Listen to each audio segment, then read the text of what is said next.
नमस्कार साथियों, Chanakya inspire India में मैं डॉक्टर शेषनाथ मिश्र आप सभी का बहुत बहुत स्वागत करता हूं। आइए साथियों, आज भारतीय दर्शन का जो पहला दर्शन मैं आपको पढ़ाने जा रहा हूं, जो अपने सिलेबस में लगा हुआ है, सांख्य दर्शन पर आधारित ग्रंथ सांख्य कारिका। ईश्वर कृष्ण इसके रचनाकार हैं। आज इसके बारे में हम लोग विस्तार से चर्चा करने जा रहे हैं और ये जानते ही हैं कि इससे कम से कम 4 से 5 प्रश्न आपके इस सांख्य कारिका ग्रंथ से पूछे जाते हैं।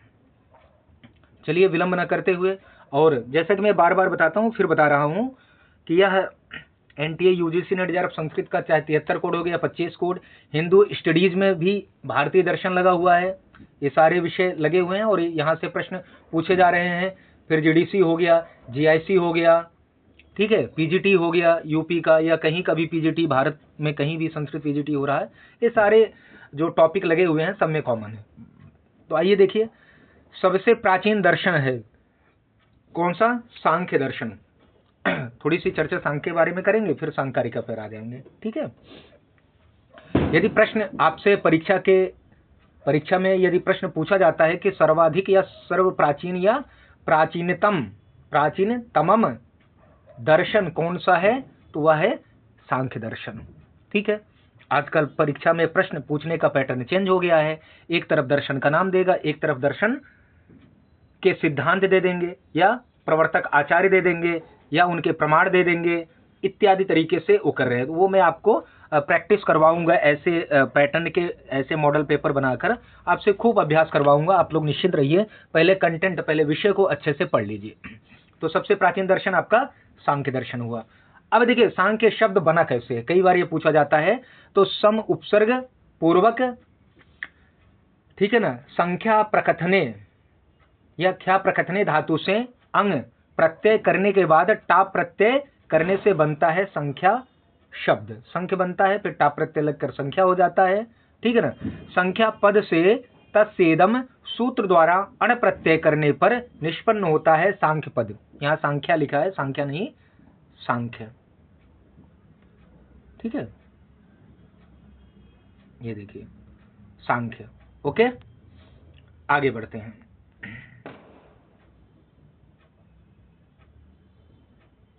गणना से संबंधित अथवा गणना से जानने योग्य अर्थ है सांख्य। अब ये प्रश्न है, सांख्य का अर्थ क्या होता है?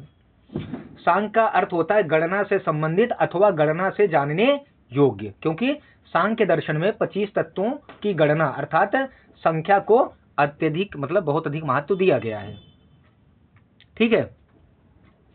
आइए, सांख्य दर्शन के अनुसार मुख्य नित्य तत्व हैं कितने? कितने मुख्य नित्य तत्व हैं सांख्य में? सांख्य दर्शन कितने तत्व को नित्य मानता है? 2 तत्व को। कौन कौन सा? एक पुरुष, दूसरी प्रकृति, ठीक है। आगे चलिए। पंचशिख के गुरु माने जाते हैं आसुरी। पंचशिख के गुरु कौन माने जाते हैं? आसुरी, ठीक है। आइए, जगत के कर्ता ईश्वर नहीं है, यह मानता है सांख्य। देखिए, जो 25 तत्व भी मैं आगे बताऊंगा, और उसमें जो है ईश्वर को जो है सांख्य दर्शन नहीं मानता, इसीलिए उसे निरीश्वर सांख्य भी कहा जाता है, ठीक है। आइए, सांख्य सूत्र पर विज्ञान भिक्षु द्वारा, अब जो सांख्य सूत्र क्या है, तो सांख्य सूत्र के रचनाकार कौन है? कपिल मुनि हैं, ठीक है।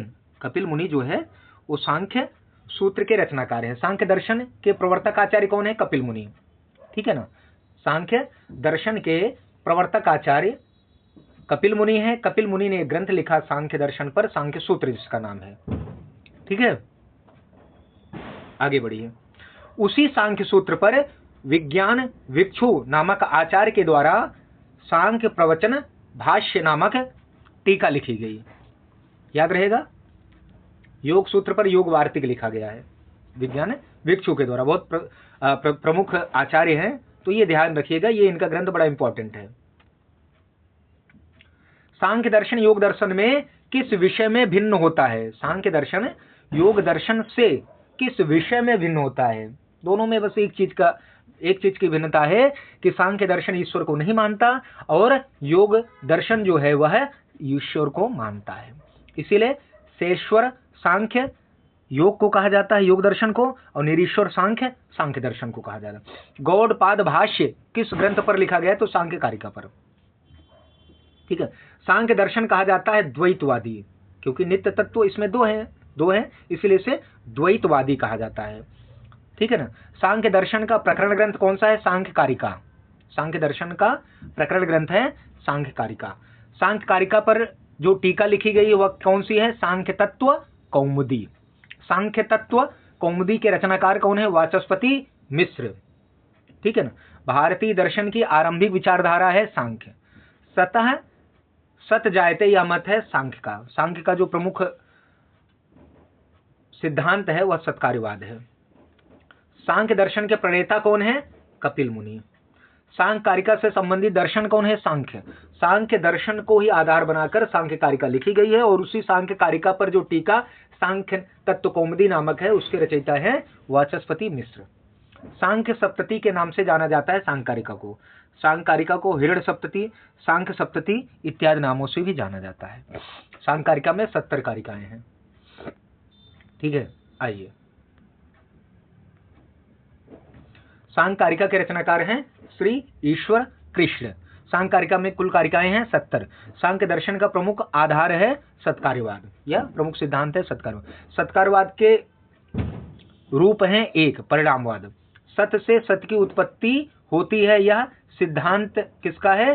सांख्य का। सतः संजायते, सतः सत जायते। ईश्वर के अस्तित्व को नहीं या ईश्वर के अस्तित्व को स्वीकार नहीं करता है सांख्य दर्शन। षष्ठी तंत्र के रचयिता है पंचशिख।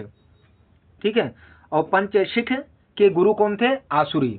ध्यान रखिएगा, पंचशिख शिष्य किसके हैं? कपिल मुनि के। आइए, सांख्य कारिका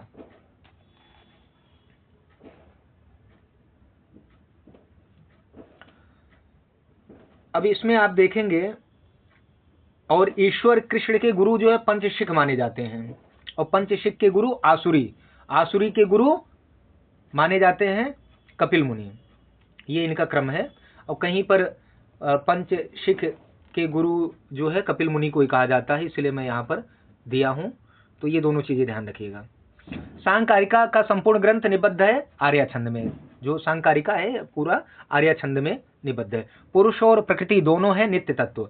सृष्टि का आदि कारण है प्रकृति। सांख्य में सृष्टि का आदि कारण किसे बताया गया? प्रकृति को। सांख्य कारिका में पदार्थ अर्थात तत्व कुल है 25। ठीक है ना। सांख्य कारिका का अन्य नाम मैंने आपको बताया था, अपर नाम या अन्य नाम सांख्य सप्तति, हिरण्य सप्तति या सुवर्ण सप्तति। सांख्य कारिका की टीकाएं गौड़पाद भाष्य, माठर वृत्ति, जयमंगला, युक्ति दीपिका और सांख्य तत्व कौमुदी हैं। ठीक है ना। सत्कार्यवाद सांख्य दर्शन का प्रमुख सिद्धांत है, जो कि छांदोग्य उपनिषद में भी प्राप्त होता है। ठीक है। सांख्य दर्शन के दो प्रमुख सिद्धांत है, सत्कार्यवाद एवं पुरुष बहुत्व। ठीक है। सांख्य सूत्र कपिल मुनि की रचना है और तत्व समास भी कपिल मुनि की रचना है। षष्ठी तंत्र पंचशिख की रचना है। सांख्य कारिका ईश्वर कृष्ण की रचना है। सांख्य तत्व कौमुदी वाचस्पति मिश्र की रचना है। सांख्य प्रवचन भाष्य, योग वार्तिक, विज्ञान मृत भाष्य विज्ञान भिक्षु की रचना है। आइए, सांख्य कारिका का मुख्य सिद्धांत सत्कार्यवाद है। ये देखिए, सांख्य दर्शन के प्रमुख ग्रंथ हैं। कपिल मुनि हैं, ग्रंथकार हैं, इनकी रचना सांख्य सूत्र। कपिल मुनि ने तत्व समास भी लिखा है। पंचशिख षष्ठी तंत्र के रचनाकार हैं, बहुत पूछा जाता है षष्ठी तंत्र। ईश्वर कृष्ण सांख्य कारिका, वाचस्पति मिश्र सांख्य तत्व कौमुदी, सांख्य प्रवचन भाष्य, विज्ञान भिक्षु। ठीक है। आइए, सांख्य कारिका का अन्य नाम देखिए, सांख्य सप्तति, हिरण्य सप्तति, सुवर्ण सप्तति। सांख्य कारिका की टीकाएं गौड़पाद भाष्य, माठर वृत्ति, जयमंगला, युक्ति दीपिका और सांख्य तत्व कौमुदी। ठीक है। आइए, सांख्य सप्तति, हिरण्य सप्तति या सोलह सप्तति के रूप में स्वीकार किया गया सांख्य कारिका। दुख का अनिवार्य रूप। अब देखिए दुख कितने हैं। सांख्य शास्त्र के अनुसार 3 प्रकार के दुख हैं, एक आध्यात्मिक, आदि भौतिक और आदि दैविक। ठीक है। दुख का अनिवार्य रूप से नष्ट हो जाना अर्थ है एकांतिक शब्द का। दुख की निवृत्ति बताए हैं, एकांतिक और आत्यांतिक दो प्रकार से होती है। तो एकांतिक का क्या अर्थ है? एकांतिक शब्द का करें दुख का अनिवार्य रूप से नष्ट हो जाना। जैसे आपको बीमारी हुई, आपने कोई टैबलेट ली, आपकी बीमारी समाप्त हो गई, ठीक है। तो अनिवार्य रूप से समाप्त हुआ, हमेशा के लिए नहीं, क्योंकि आपको वो फीवर, मान लीजिए फीवर हुआ है, उसके लिए टैबलेट आपने खाया तो आपका उस समय फीवर ठीक हो गया, लेकिन भविष्य में फिर भी कभी भी फीवर हो सकता है। ये एकांतिक का अर्थ है। आत्यांतिक मतलब हमेशा के लिए, दुख का हमेशा के लिए नष्ट हो जाना, यह अर्थ है आत्यांतिक शब्द का। मतलब आपको बीमारी हुई, आपने दवा खाया, फिर आपको कभी भी बीमारी ना हो, इसका मतलब यह आत्यांतिक शब्द का अर्थ है, हमेशा के लिए समाप्ति। किन उपायों से दुखत्रय की सार्वकालिक निवृत्ति नहीं होती? लौकिक उपाय से। लौकिक उपायों के समान दुखत्रय की एकांतिक और आत्यांतिक निवृत्ति में असमर्थ है वैदिक उपाय। वैदिक उपाय जो वेदों में कहा गया, लौकिक उपाय जो संसार में कहा गया, इन दोनों से जो है इन तीन प्रकार के दुखों की एकांतिक और आत्यांतिक निवृत्ति नहीं होती। दुख निवृत्ति के उपाय का वर्णन किसकी रचना का उद्देश्य है? सांकारिका का। इन तीन प्रकार के दुखों से आपको छुटकारा मिल सके, यह सांकारिका का उद्देश्य है। ईश्वर कृष्ण का समय माना जाता है 400 ईसा पूर्व, 400 ईस्वी। सांकारिका के चीनी अनुवाद का नाम है सुवर्ण सप्तति। सांकारिका की प्राचीन टीका है माठर वृत्ति। सांकारिका में आनुश्रविक का अर्थ है वेद। आनुश्रविक शब्द का अर्थ है श्रुति प्रतिपादित। आनुश्रविक कहते हैं वैदिक उपाय के। दुखत्रय से संबंधित दर्शन है सांख्य दर्शन। जयमंगला टीका के रचनाकार हैं शंकराचार्य, ध्यान रखिएगा। जो सांख्य कारिका की जयमंगला टीका है उसके रचनाकार शंकराचार्य। दुख की निवृत्ति का कारण क्या है? व्यक्त अव्यक्त विज्ञान। सांख्य शास्त्र कितने प्रकार से तत्वों का विभाजन करता है? 4 प्रकार से, ठीक है। कौन कौन से? एक तो प्रकृति, दूसरा प्रकृति विकृति, तीसरा केवल प्रकृति और चौथा है ना प्रकृति ना विकृति, ठीक है।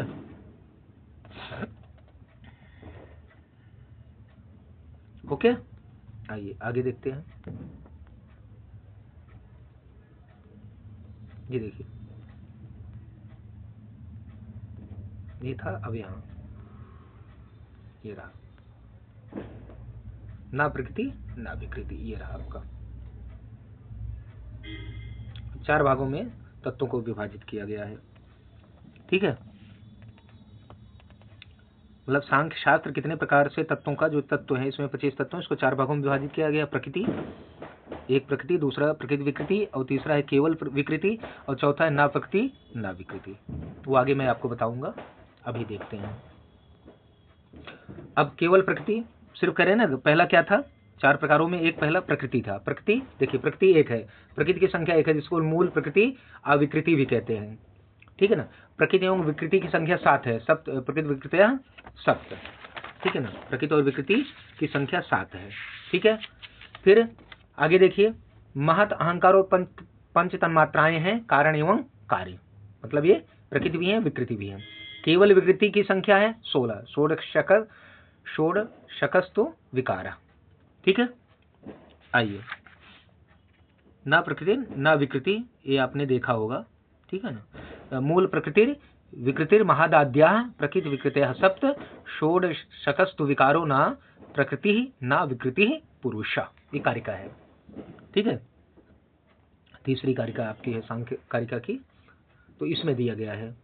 आइए, अब आइए दुख, आपके दुखों की निवृत्ति बता रहे हैं। दुख के प्रकार 3, आध्यात्मिक, आदि भौतिक, आदि दैविक। अब देखिए, आध्यात्मिक दुख 2 प्रकार के, एक शारीरिक एक मानसिक। जो आजकल मानसिक रूप से बहुत लोग पीड़ित है ना, तो उनका मन से जो, मतलब मानसिक जो बीमारी वो मानसिक है। शरीर में जो, अब शारीरिक क्या है? वात पित्त की विषमता के कारण होने वाला दुख है शारीरिक, जैसे बुखार, मतलब फीवर वगैरह आना, ठीक है ना। अब शारीरिक दुख भी 2 प्रकार का होता है। पहले तो आध्यात्मिक दुख 2 प्रकार का, वो शारीरिक और मानसिक, और फिर शारीरिक दुख क्या है वह बता दिए, जैसे ज्वर इत्यादि पूछा जाएगा आपसे परीक्षा में। फिर है शारीरिक दुख के प्रकार 2 है, नैसर्गिक, त्रिदोष जन्य। नैसर्गिक मतलब जो नेचुरल है, जैसे भूख इत्यादि लगना आपका नेचुरल। भूख आदि दुख क्या है? नैसर्गिक, ठीक है। ज्वर आदि मतलब आपको बुखार या फीवर वगैरह, ये त्रिदोष जन्य, मतलब ये 3 वात पित्त कफ, इनकी जो विषमता के कारण होते हैं वो आपको ज्वर आदि होता है, त्रिदोष जन्य है। फिर है काम, क्रोध, लोभ, मोह, भय, ईर्ष्या और तथा जो आपकी इच्छित वस्तु है, अगर उसकी प्राप्ति न हो तो आपको जो दुख होता है वह मानसिक दुख है। अब ये तो हो गया ये आध्यात्मिक दुख होगा। अब आदि भौतिक, भौतिक वस्तुओं के माध्यम से भौतिक जगत में जो दुख हो रहे हैं आपको, जैसे देखिए, जिन्हें हम देख सकते हैं उनसे होने वाला दुख आदि भौतिक है। ठीक है, जैसे पशु, पक्षी, सर्प, मनुष्य इत्यादि से उत्पन्न दुख क्या है? आदि भौतिक। प्रत्यक्ष न दिखाई देने वाले देव योनियों से होने वाला दुख क्या है? आदि दैविक। यक्ष, राक्षस, भूत, प्रेत, किन्नर, ग्रह, दैवी प्रकोप से होने वाला दुख क्या है? आदि दैविक। ठीक है, दुख का अनिवार्य रूप से नष्ट होना कहलाता है एकांतिक, दुख का हमेशा के लिए समाप्त हो जाना कहलाता है आत्यांतिक। आनुश्रविक उपाय है वेद, ये पूछा जाता है, ध्यान रखिएगा। ठीक है, दुखत्रय देख लीजिए, आध्यात्मिक, आदि भौतिक, आदि दैविक। आध्यात्मिक दो है, शारीरिक, मानसिक। फिर शारीरिक भी दो है, एक नैसर्गिक भूख इत्यादि और त्रिदोषजन्य ज्वर आदि। मानसिक है दुख, आपको बताया था, काम, क्रोध, मोह, ईर्ष्या, भय, विवाद इत्यादि। ठीक है ना। आदि भौतिक मनुष्य, पशु, पक्षी, सर्प आदि से होने वाला। और आदि दैविक यक्ष, राक्षस, भूत, प्रेत, किन्नर, ग्रह, भूकंप। और ये जो भूकंप झंझावात आता है ना, यह भी जो है आदि दैविक में है, ध्यान रखिएगा। आइए आगे बढ़ते हैं। कह रहे हैं सूक्ष्मता मतलब बहुत छोटा। सूक्ष्मता के कारण जिसकी उपलब्धि नहीं होती वह क्या है? प्रकृति की। किसकी उपलब्धि नहीं होती सूक्ष्मता के कारण? क्योंकि प्रकृति इतनी सूक्ष्म है, इतनी छोटी है कि उसको हम देख नहीं सकते। तो वही कह रहे हैं, सूक्ष्मता के कारण किसकी उपलब्धि नहीं होती? प्रकृति की। क्षीर प्रवृत्तिवत प्रवृत्ति किसकी होती? प्रधान की। प्रधान भी प्रकृति को ही कहते हैं। सांख्य दर्शन में जगत का कारण है प्रधान। सांख्य दर्शन में प्रधान की अनुपलब्धि का कारण सूक्ष्मता, मतलब उपलब्ध न होना ही यह क्या है? सूक्ष्मता, बहुत छोटा दिखाई देना। सांकारिका में प्रकृति के रूप कहे गए हैं 7। ठीक है ना। और इसमें आप देखेंगे जो 25 तत्व हैं। पहला मूल प्रकृति है, मूल प्रकृति से महत अर्थात बुद्धि की उत्पत्ति, बुद्धि से अहंकार उत्पन्न होता है, अहंकार से षोडश गण, कौन कौन से? पंच तन्मात्रा और 11 इंद्रिया। पंच तन्मात्रा से पंच महाभूत उत्पन्न होते हैं। तो ये हो गए 25। कैसे? एक प्रकृति, फिर महत दूसरा है, 2 हो गए, अहंकार 3 हो गया, और षोडश गण तो 16 और ये 3 कितने हुए? 19। और फिर पंच महाभूत 19 5 24, एक पुरुष, ये 25 हो गए। ठीक है, आगे चलिए। अब प्रमाण आइए। तो सांख्य दर्शन जो है 3 प्रमाण मानता है, प्रत्यक्ष अनुमान और प्रत्यक्ष अनुमान और शब्द। दृष्ट मनुमानम माप्तम वचनम, इस कथन से 3 प्रमाण सांख्य मानता है। कौन सा? दृष्ट मतलब प्रत्यक्ष, अनुमान, फिर आप्तवचन। फिर ठीक है ना, सांख्य को 3 ही प्रमाण अभीष्ट हैं, इसलिए त्रिविधम प्रमाणम इष्टम। इन्हीं 3 प्रमाणों के ज्ञान से प्रमेयों का ज्ञान होता है, अर्थात प्रमेय सिद्धि प्रमाणाध्य। प्रमाणों से प्रमेय की सिद्धि होती है। ठीक है, आइए अब है प्रतिविषयाध्यवसायो दृष्टम। प्रतिविषयाध्यवसायो दृष्टम अर्थात यह प्रत्यक्ष लक्षण है कि विषय से संबद्ध इंद्रिय पर आश्रित बुद्धि, व्यापार या ज्ञान को प्रत्यक्ष प्रमाण कहते हैं। ठीक है, और इसमें जो प्रतिविषयाध्यवसायो दृष्टम, यहाँ जो दृष्ट पद है उसका क्या अर्थ है? वह प्रत्यक्ष है। ठीक है, और फिर अनुमान में आएंगे। तल लिंग लिंगी पूर्वकम अनुमानम, यह अनुमान का लक्षण है। मतलब लिंग और लिंगी से ज्ञान, लिंग और लिंगी के ज्ञान से जो उत्पन्न होता है उसे अनुमान प्रमाण कहते हैं। सर्वप्रथम अनुमान के 2 भेद होते हैं, वीतानुमान और अवीतानुमान। वीतानुमान के भी 2 भेद होते हैं, एक पूर्वत, एक सामान्यतो दृष्ट। अवीतानुमान का एक भेद होता है, शेषवत। इस प्रकार पूर्वत, शेषवत और सामान्यतो दृष्ट के भेद से अनुमान प्रमाण के 3 भेद होते हैं। ठीक है, फिर आप्त प्रमाण मतलब शब्द प्रमाण में आएंगे। तो आप्त श्रुति राप्त वचनम अर्थात आप्त पुरुष की उक्ति ही शब्द प्रमाण है। शब्द प्रमाण को आगम प्रमाण या आप्त प्रमाण भी कहा जाता है। जो जिस रूप में है उसको उसी रूप में कहना आप्त वचन है, और उपदेश करने वाले को मतलब आप्त वचन तथा उपदेश करने वाले को आप्त पुरुष कहते हैं। ठीक है, सामान्य विषयों का ज्ञान प्रत्यक्ष प्रमाण से होता है। इंद्रियों से दिखाई न देने वाले अर्थात परोक्ष पदार्थों का ज्ञान अनुमान प्रमाण से होता है। ठीक है, मूल प्रकृति आदि का ज्ञान सामान्यतो दृष्ट नामक अनुमान प्रमाण से होता है। ये इंपॉर्टेंट है। ठीक है, सांख्य के अनुसार वस्तुओं का प्रत्यक्ष 8 रूप से नहीं होता, मतलब 8 तरीके से किसी भी वस्तु को नहीं देख सकते, मतलब उसका प्रत्यक्ष नहीं होता। कौन से? एक अत्यधिक दूरी होने से, दूसरा अत्यधिक नजदीकी मतलब समीप होने से, तीसरा इंद्रियों के नाश होने से, चौथा मन की अस्थिरता से, पांचवा सूक्ष्म होने से, छठा बीच में किसी रुकावट के आ जाने से, और सातवां है सामान्य वस्तु के में मिल जाने से, आठवां है अपने कारण से उत्पन्न होने। इसी को कहा गया है कि अति दूरात सामीप्यात इंद्रिय घातान मनो नवस्थानात सौक्षम्यात व्यवधानात अभिभवात सामानाभिहाराच्य। यह पूछा जाता है। प्रकृति की उपलब्धि नहीं होती सूक्ष्म होने के कारण, ठीक है ना, अभाव के कारण नहीं, अपितु सूक्ष्मता के कारण प्रकृति की उपलब्धि नहीं होती। मैं बता चुका हूं। महत्तत्व से लेकर आकाश आदि स्थूल पर्यंत सभी पदार्थों को कहा गया व्यक्त। हेतु जिसका होता उसे कहते हैं हेतु मत। सूक्ष्म रूप से अपने कारण में रहने वाला यह सांख्य मत के में अर्थ है अनित्य का। सभी व्यक्त पदार्थ आश्रित होते हैं अपने अपने कारण पर। जो व्यक्त होते हैं, जो दिखाई देते हैं, वो अपने अपने उनका कोई न कोई कारण हो। मूल प्रकृति है कारण, वह किसी का कार्य नहीं, अर्थात मूल प्रकृति प्रधान अविकृति जिसको कहते हो, वह किसी से उत्पन्न नहीं होती, वह सिर्फ उत्पन्न करती, इसलिए वह उसे क्या कहा गया है? सिर्फ कारण कहा गया, कार्य नहीं। महत अहंकार और पंच तन्मात्रा ये कारण एवं कार्य दोनों है, विकार नहीं। विकार कौन नहीं? प्रकृति, मतलब कार्य, जिससे प्रकृति किसी से उत्पन्न नहीं। 16 पदार्थों का समुदाय केवल क्या है? विकार है। विकार है मतलब ये किसी का कारण नहीं, किसी को उत्पन्न नहीं करता, बल्कि किसी से उत्पन्न होता है। किसी का कारण और विकार नहीं होता पुरुष। पुरुष ना प्रकृति ना विकृति, कहा गया ना।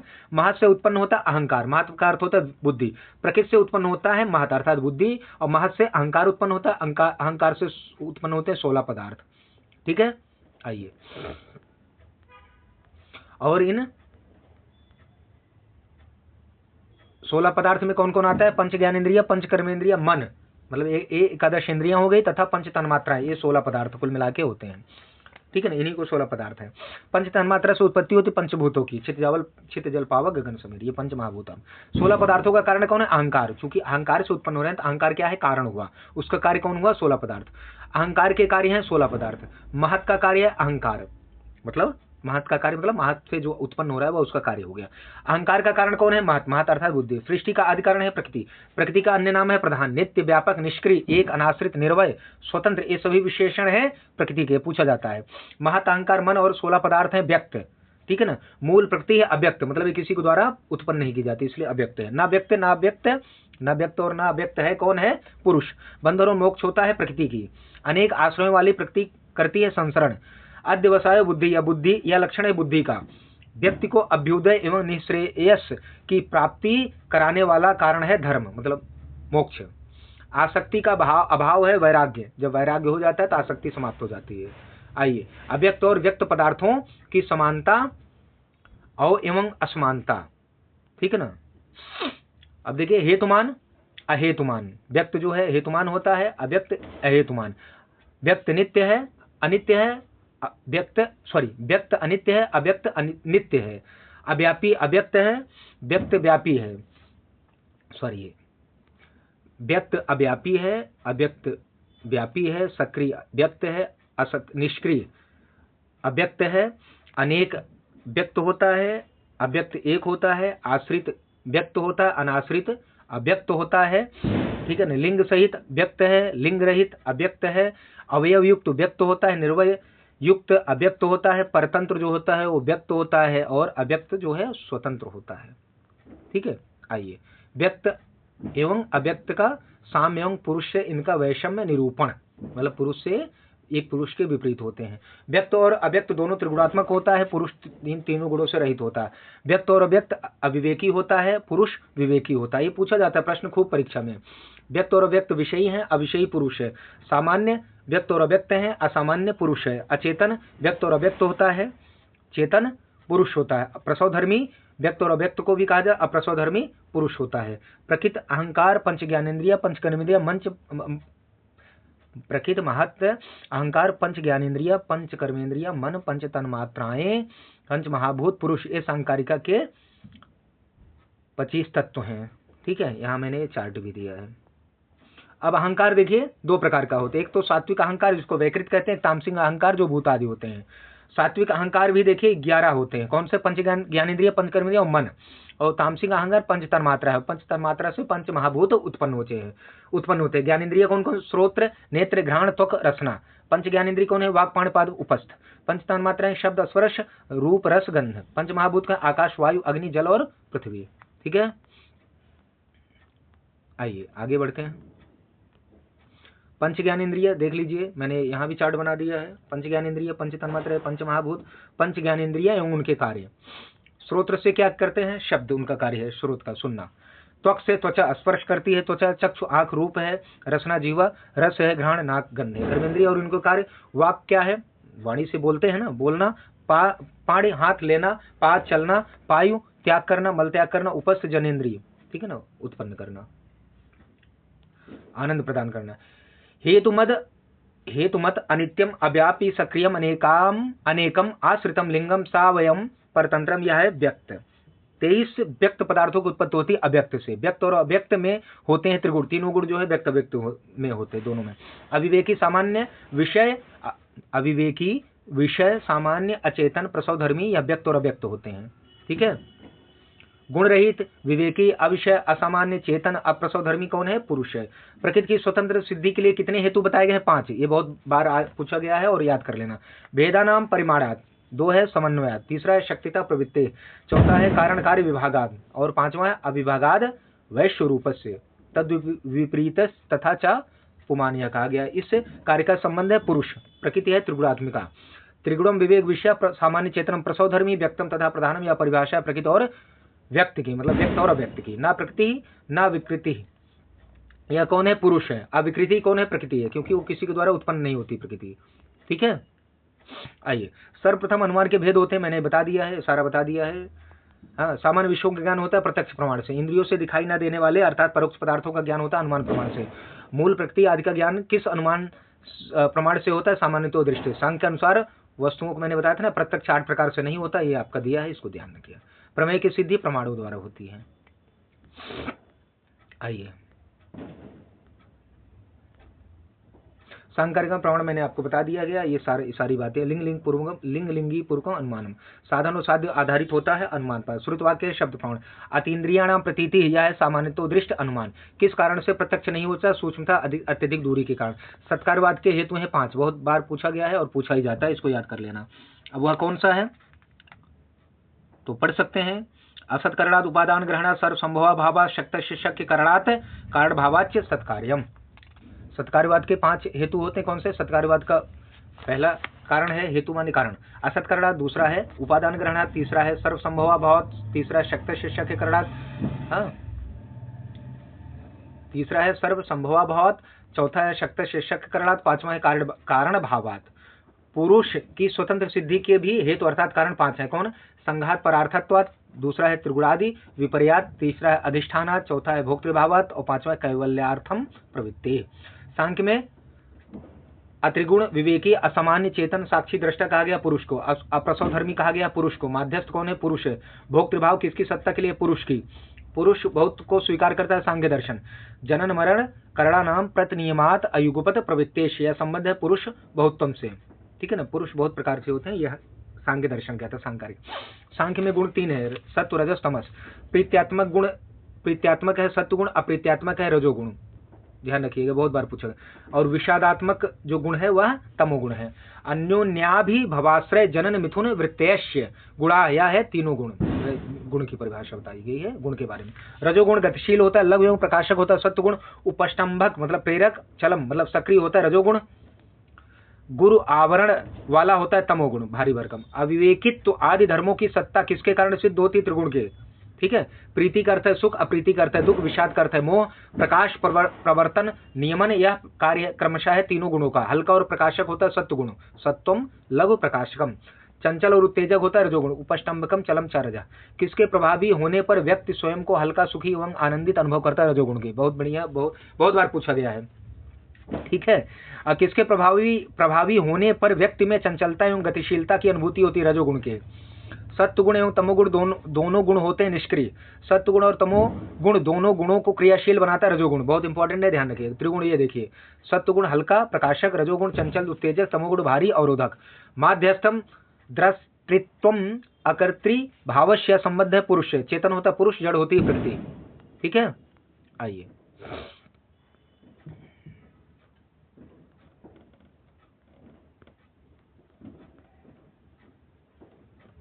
आइए पुरुष और प्रकृति का संबंध भी बहुत बार पूछा गया है। आइए, सृष्टि का प्रयोजन किसको मोक्ष दिलाना है? पुरुष को।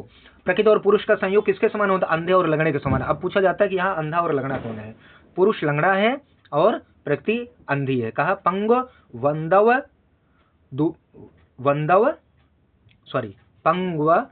पंगवंधव दुभयोरपि संयोगस तत्कृतः सर्ग। यह है सर्ग। ठीक है ना, सृष्टि क्रम। मतलब पंगो माने पंगु, अंधवत उभयो अपि संयोग तत्कृतः सर्ग। सर्ग के बारे में कहा गया है। प्रकृति की विकृति है बुद्धि। ठीक है ना, विकृति मतलब कार्य।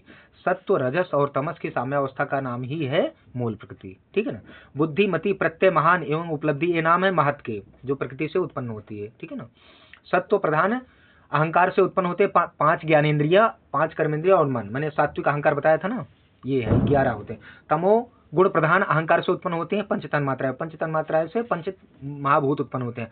अध्यवसाय या बुद्धि को कहा गया। अध्यवसायो यह है बुद्धि। अध्यवसाय का अर्थ है निश्चय। निश्चयात्मक कौन होती? बुद्धि। बुद्धि के भेद हैं 8, ये भी पूछा जाता है। धर्म ज्ञान विराग ऐश्वर्य। अब इसी को रिवर्स कर दीजिए, तो धर्म था ना अधर्म कर दिए, ज्ञान था अज्ञान कर दिए, विराग था राग कर दिए, और ऐश्वर्य था अनैश्वर्य। ये बुद्धि के 8 धर्म हैं, भेद हैं। ठीक है, धर्म ज्ञान विराग ऐश्वर्य ये 4 सात्विक। पहले तो सात्विक और तामसिक 2 भेद से बुद्धि को डिवाइड किया गया था। तो उसमें प्रारंभ के 4 जो है सात्विक गुण है, और जो अंतिम 4 हैं वो तामसिक। तो धर्म ज्ञान विराग ऐश्वर्य ये 4 सात्विक गुण की प्रधानता के कारण सात्विक रूप हैं। अधर्म अज्ञान राग अनैश्वर्य ये 4 हैं तामसिक रूप। ठीक है, विराग है 4। यतमान व्यतिरेक एक इंद्रिय वशीकरण ये 4 भेद है विराग के। ठीक है, मैं इस प्रकार के अभिमान को कहते हैं अहंकार। इंद्रियां होती हैं 2, अंतः इंद्रिया और बाह्य इंद्रिया। ज्ञान कराने वाली इंद्रियों को ज्ञान इंद्रिय कहते हैं। ज्ञान इंद्रिय को कहते हैं बुद्धि इंद्रिय भी। बुद्धि के गुण है सत्वांश और तामसिक अंश। मैं बताया था उसमें सात्विक अंश कौन सा है या सात्विक गुण कौन सा है? धर्म ज्ञान वैराग्य और ऐश्वर्य। तामसिक गुण या अंश है धर्म अज्ञान राग अनैश्वर्य। ठीक है, ऐश्वर्य 8 प्रकार की होती है। अड़िमा लग्मा गरिमा महिमा प्राप्ति प्राकाम्य वशित्व और ईशित्व। ये पूछा जाता है। बुद्धि के 2 भेद हैं सात्विक तामसिक, मैंने ऊपर चर्चा करी। सृष्टि विकास क्रम के 2 प्रकार है, प्रत्यय सर्ग तन्मात्र सर्ग। ठीक है, ये बहुत इंपॉर्टेंट बता रहा हूं जो अभी विषय। और इसमें देख सकते हैं कि जो सृष्टि विकास क्रम के 2 प्रकार हैं, प्रत्यय और तन्मात्र सर्ग मैंने बता दिया। तन्मात्र सर्ग को कहते हैं भौतिक सर्ग या लिंग सर्ग। प्रत्यय सर्ग को कहते हैं बुद्धि सर्ग या भाव सर्ग। ये पूछा जाता है कि भौतिक सर्ग निम्न में से है तो उसको क्या कहते हैं? तन्मात्र सर्ग। प्रत्यय सर्ग है कितने प्रकार के? 4 प्रकार के। विपर्य, अशक्ति, तुष्टि और सिद्धि। अब विपर्य कितने प्रकार के? 5। कौन कौन से? अभी आगे बताता हूं, लेकिन देखिए विपर्य का अर्थ क्या होता है? मिथ्या ज्ञान। अशक्ति के भेद हैं 28, तुष्टि के 9 भेद हैं, सिद्धि के 8 प्रकार हैं। अब विपर्य के भेद देखिए कितने हैं? 5। कौन कौन से? तमस, मोह, महामोह, तामिश्र एवं अंधता मिश्र। ये भेद हैं विपर्य के। विपर्य इस प्रकार तमस के भेद हैं 8, मोह के भेद हैं 8, महामोह के भेद हैं 10, तामिश्र के भेद हैं 18, अंधता मिश्र के भेद हैं 18। इसलिए प्रत्यय सर्ग के भेद मिलाकर 50 हुए। 9 तुष्टियों को बांटा जाता है।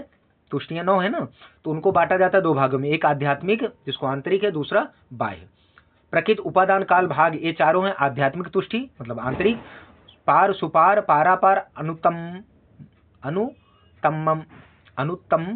आंभस, अनुत्तमांभस कहिए या अनुत्तम आंभस और उत्तमांभस, ये हैं बाह्य तुष्टि। पुरुषार्थ की निष्पत्ति होती सिद्धि।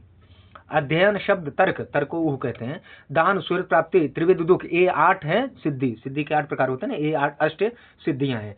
सिद्धियां मुख्य रूप से कितने प्रकार की होती है? 2, एक मुख्य गौड़। प्रारंभ के जो है मुख्य है। आध्यात्मिक, आदि भौतिक एवं आदि दैविक 3 प्रकार के दुखों का विनाश करने वाली ये 3 सिद्धियां हैं मुख्य। ठीक है, आइए प्रत्यय सर्ग देखिए। यहां देखिए विपर्य, अशक्ति, तुष्टि और सिद्धि। विपर्य तम, मोह, महामोह, तामिश्र, अंधतामिश्र। ठीक है, और प्रकृति देखिए, तुष्टि देखिए 9 प्रकार की। प्रकृति उपादान काल भाग, पार सुपार पारापार, अनुत्तमांभस उत्तमांभस, त्रिविध दुख और अध्ययन ऊह शब्द सूर्य प्राप्ति दान, ये 8 सिद्धियां हो गई। ठीक है, भौतिक सर्ग देखिए। भौतिक सर्ग या सृष्टि एक तो देव सृष्टि होती है, दूसरी तिर्यक सृष्टि होती है, तीसरी मनुष्य सृष्टि। और देव सृष्टि 8 प्रकार की होती है, तिर्यक सृष्टि 5 प्रकार की होती है और मनुष्य सृष्टि 1 प्रकार की होती है। देख सकते हैं, ब्राह्म, प्राजापत्य, ऐन्द्र, पैत्र, गांधर्व, यक्ष, राक्षस और पैशाच, ये 8 प्रकार की देव सृष्टि है। तिर्यक सृष्टि 5 है, पशु, पक्षी, मृग, फरीसृप, अस्थावर। ठीक है, आइए लोक। लोक गुण सृष्टि, लोक ऊर्ध लोक जो है सत्वगुण प्रधान होता है, देव सृष्टि है। अधा लोक जो है तमोगुण प्रधान होता है, तिर्यक सृष्टि है। और मध्य लोक जो है रजोगुण प्रधान होता है, मानुषी सृष्टि है। संसरण या गमनागमन करता है सूक्ष्म शरीर, किसका आधार 6 कोशों से निर्मित स्थूल शरीर होता है, तो शरीर होता है सूक्ष्म शरीर। सूक्ष्म 18 तत्वों से निर्मित सूक्ष्म शरीर केवल स्थित होता है तन्मात्र रूप में। देखिए यहाँ पर सूक्ष्म शरीर के 18 अवयव बताए गए हैं, उसी को लिंग शरीर भी कहते हैं। और इसी प्रकार से वेदांत सार में 17 अवयव बताए गए हैं सूक्ष्म शरीर के। तो 18 अवयव कौन है सांख्य के अनुसार सूक्ष्म शरीर के? महत, अहंकार, मन, पंच ज्ञानेन्द्रिय, पंच कर्मेंद्रिय, पंच तन्मात्राएं, टोटल हो गए 18। 18 तत्वों से निर्मित सूक्ष्म शरीर केवल स्थित होता है पंच तन्मात्र रूप में, भोग रहित होता है सूक्ष्म शरीर। पुरुष की सत्ता का द्योतक होने के कारण सूक्ष्म शरीर को कहते हैं लिंग शरीर। रजस और वीर्य के मिश्रण को कहा जाता है कलल। ऊर्ध्वलोक में गति होती है धर्म से, ठीक है ना, धर्म से ऊर्ध्वलोक की गति होती है,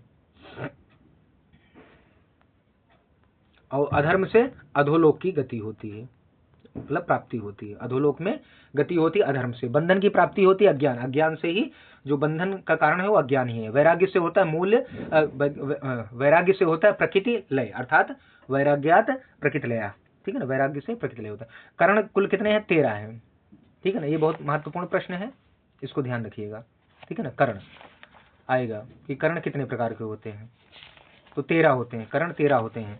जब पूछा जाए कर्ण कितने होते हैं, 13। त्रयोदश कर्ण को कितने भागों में विभाजित किया गया है, बांटा जा सकता है? 2, एक अंतःकरण, एक बाह्यकरण, ठीक है ना। अगर अंतःकरण और बाह्यकरण के अलग अलग तरीके से पूछे तो अलग अलग आप इनके भेद बताना है, लेकिन अगर सिर्फ कर्ण की बात कर रहा है तो आप सीधे 13 बता देना, ठीक है ना। तो कर्ण के 13 प्रकार हैं, करणम त्रयोदश विधम। 13 कर्ण, 13 प्रकार के कर्ण हैं। एकादश इंद्रिय, बुद्धि, अहंकार, मतलब एकादश माने 11 इंद्रियां और बुद्धि और अहंकार मिलाकर 13 हो गए, ठीक है। अब आइए मुख्य कर्ण, मुख्य कर्ण, अंतःकरण, अंतःकरण को मुख्य कर्ण कहते हैं, ठीक है ना। और अंतःकरण को आभ्यंतर कर्ण भी कहते हैं। अंतःकरण के कितने प्रकार हैं? अब कर्ण 13 हो गए तो अंतःकरण के कितने प्रकार हुए? 3, बुद्धि, अहंकार और मन। बाह्यकरण कितने प्रकार के हैं? 10, पंच ज्ञानेन्द्रिय, पंच कर्मेंद्रिय। अंतःकरण होते हैं त्रिकालिक, ठीक है। कर्ण के कार्य क्या है? आहरण, धारण तथा प्रकाश, ठीक है। वाक्य इत्यादि कर्मेंद्रियां अपने अपने विषय का आहरण या ग्रहण करती हैं, ठीक है ना। बुद्धि, अहंकार और मन अपने प्राण इत्यादि व्यापार के द्वारा देह को धारण करती। ज्ञानेन्द्रियां शब्द, स्पर्श इत्यादि को प्रकाशित करती हैं, ठीक है ना। त्रयोदश जो हमारे कर्ण हैं बताया ना, उनको 2 भागों में, एक आभ्यंतर कर्ण जिसको अंतःकरण भी कहते हैं और मुख्य कर्ण भी कहते हैं, और वे हैं बुद्धि, अहंकार और मन। बाह्यकरण पंच ज्ञानेन्द्रिय, पंच कर्मेंद्रिय, ठीक है। अंतःकरण को प्रस्तुत करने वाले बाह्य करण 10 हैं, पंच ज्ञानेन्द्रिय, पंच कर्मेंद्रिय। वर्तमान विषय होते हैं बाह्य करण। अंतःकरण को आभ्यंतर करण भी कहते हैं, ठीक है ना। ज्ञानेन्द्रियां बाहर स्थिर अपने अपने विषयों के संपर्क में आकर उन्हें प्रकाशित करके उनकी सूचना अंतःकरण को प्रदान करती हैं। बाह्यकरण केवल वर्तमान काल के विषयों में प्रभावी होते हैं, इसलिए इसे सांप्रत कालम कहा गया है। अभ्यंतर अर्थात अंतःकरण भूत, भविष्य और वर्तमान तीनों कालों में प्रभावित होते हैं, प्रभावी होते हैं, प्रभावी, ठीक है। स्वालक्षण्यम वृत्ति त्रयस्यम में त्रयस्य पद से अभिप्राय मन, बुद्धि, अहंकार से। अंतःकरण में 2 प्रकार की शक्तियों को माना जाता है, ज्ञान शक्ति या तथा क्रिया शक्ति। बुद्धि, मन, अहंकार ज्ञान शक्ति तथा प्राणादि क्रिया शक्ति का प्रतिनिधित्व करते हैं, ठीक है ना। मन, बुद्धि, अहंकार इंद्रिय भेद से कर्ण के 4 भेद भी माने गए हैं। आगे बढ़िए, सूक्ष्म शरीर देखिए 18 अवयव, ये देख लीजिए। कर्ण के कार्य हैं ये मैंने आपको बता दिया। सांप्रत कालम कहा गया है बाह्य कारण को, ठीक है ना। 10 बाह्य करणों में स्थूल एवं सूक्ष्म 2 विषयों में प्रवृत्त होती पंच ज्ञानेन्द्रिय। कर्मेंद्रियों में शब्द के विषय में प्रवृत्त होती वाक इंद्रिय। बाह्य इंद्रियां हैं साधन मात्र। मन और अहंकार से युक्त बुद्धि है प्रधान।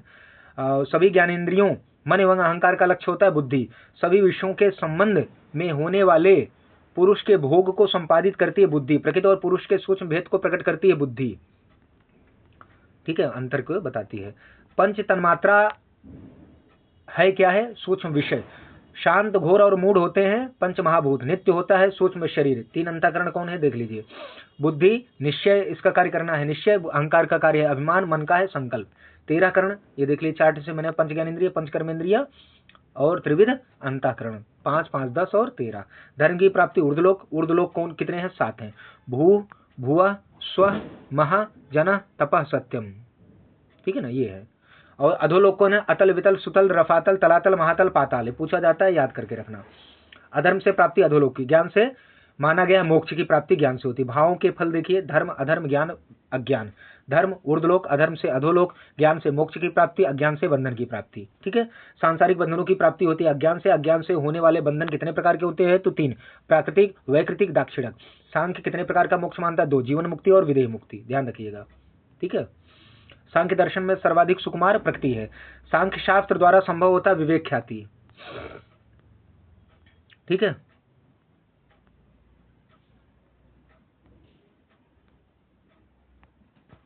क्या होती है? विवेक ख्याति होती है, ठीक है। और अनेक आश्रयों वाली प्रकृति ही संसरण करती है, उसी का बंधन होता है एवं उसी का मोक्ष होता है। कहा गया है ना, संसृत बद्धते मुच्यते चा नानाश्रया प्रकृति। वस्तुतः न तो किसी पुरुष का बंधन होता है और ना ही मोक्ष और ना संसरण। तस्मान ना बद्धते अद्धा ना मुच्यते नाप संसरति कश्चित, ठीक है ना। प्रकृति स्वयं को अपने 7 रूपों धर्म, अधर्म, अज्ञान, वैराग्य, राग, ऐश्वर्य, अनैश्वर्य के द्वारा अपने को बांधती है, ठीक है ना। पुरुष की सिद्धि के लिए प्रकृति एक रूप ज्ञान द्वारा स्वयं को मुक्त करती है। बंधन एवं मोक्ष पुरुष का नहीं अपितु सूक्ष्म शरीर के रूप में प्रकृति का होता है। प्रकृति अपने ज्ञान नामक भाव से पुरुष के लिए स्वयं को निवृत्त करती है, ठीक है। 25 तत्वों के लगातार चिंतन पूर्वक अभ्यास से 3 प्रकार की अनुभूति होती है। ना मैं ना हम, ठीक है ना, अर्थात ना मैं क्रियावान हूं, ना भोक्तृत्व हूं, ना करता हूं। भोग एवं विवेक ज्ञान संपन्न होते हैं प्रकृति के द्वारा, ठीक है ना। शरीर, अब देखिए, एकांतिक और आत्यांतिक दुख की निवृत्ति से ही मोक्ष मिलता है, ठीक है। तो ये आज आपका विषय रहा सांख्य कारिका। ये जितने भी प्रश्न इससे बन सकते हैं आपको सिलेबस के अनुसार, उसके अतिरिक्त भी मैंने यहाँ कंटेंट आपके लिए उपलब्ध करवाया है। उम्मीद है कि यह विषय आपके लिए रोचक रहा होगा। जो भी शंका है, जिज्ञासा है, कमेंट बॉक्स के माध्यम से हमसे सीधे फोन करके संपर्क कर सकते हैं। तो मिलते हैं साथियों एक नए विषय के साथ, तब तक के लिए आप सभी का बहुत बहुत धन्यवाद। चैनल को लाइक, शेयर, सब्सक्राइब करके अपना ढेर सारा प्यार जो है हमें कमेंट बॉक्स में भेजते रहिए। LT ग्रेड का टेस्ट जल्दी आपको फ्री उपलब्ध करवा दिया जाएगा। GDC की तैयारी, GIC की तैयारी, ठीक है ना, सारी तैयारी आपको फ्री चाणक्य इंस्पायर इंडिया के चैनल पर मिलेंगी। तो आप लोग इसको देखते रहिए। मिलते हैं